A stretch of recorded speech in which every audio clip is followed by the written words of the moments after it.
Pinuri naman ni Australian Deputy Prime Minister Richard Marles ang pagiging proactive ni Pangulong Ferdinand R. Marcos Jr.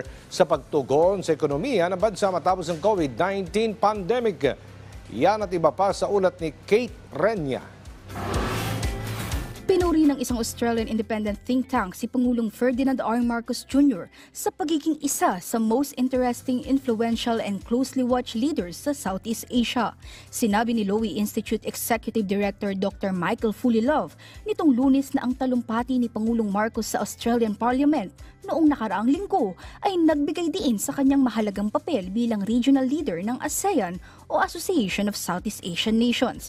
Sa kanyang speaking engagement sa Lowy Institute, umani ng palakpak ang kanyang paninindigan sa West Philippine Sea disputes, kung saan iginiit niya na hindi kailanman isusuko kahit ang 1 pulgada ng ating teritoryo, gayon din ang jurisdiksyon sa dagat.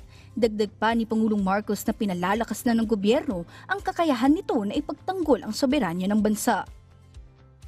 Samantala, kinilala naman ni Australian Deputy Prime Minister Richard Marles kung paano napanatiling malakas ang ekonomiya ng Pilipinas sa ilalim ng administrasyon ni Pangulong Ferdinand R. Marcos Jr. sa kabila ng global crisis na kinakaharap ng iba pang bansa. Sa kanyang pagpapakilala kay Pangulong Marcos bilang keynote speaker sa Lowy Institute sa Melbourne, pinuri ni Marles ang Pangulo sa pagiging proactive sa pagtugon sa ekonomiya ng bansa matapos ang pandemya, partikular na riyan ang pagpapababa ng inflation. Kinilala rin ng Australian Deputy Prime Minister ang inisyatibo ng Pangulo na pamunuan ang Department of Agriculture bilang bahagi ng kanyang political mission na makamit ng bansa ang self-sufficiency.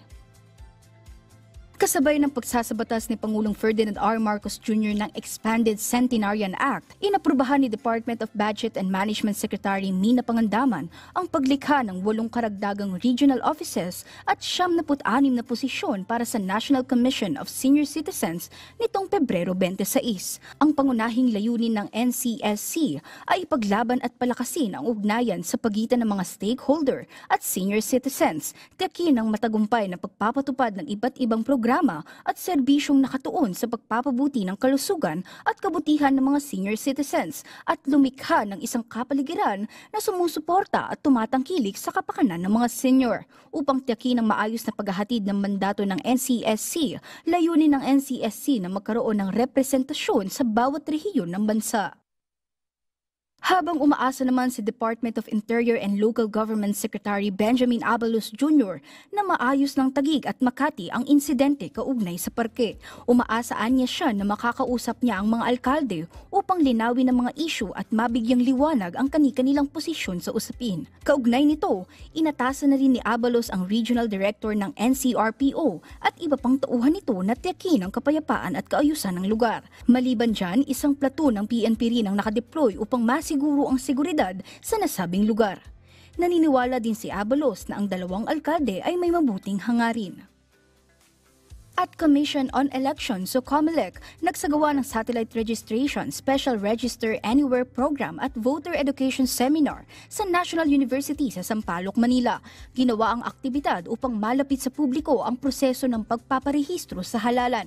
Sa datos ng COMELEC, umabot na sa mahigit 100 individual ang nagparehistro sa national level, habang mahigit 50 individual ang nagpatala sa District 4 ng lungsod ng Maynila. Karamihan sa mga nagparehistro ay mga first-time voter. Kate Renya para sa Pambansang TV sa Bagong Pilipinas.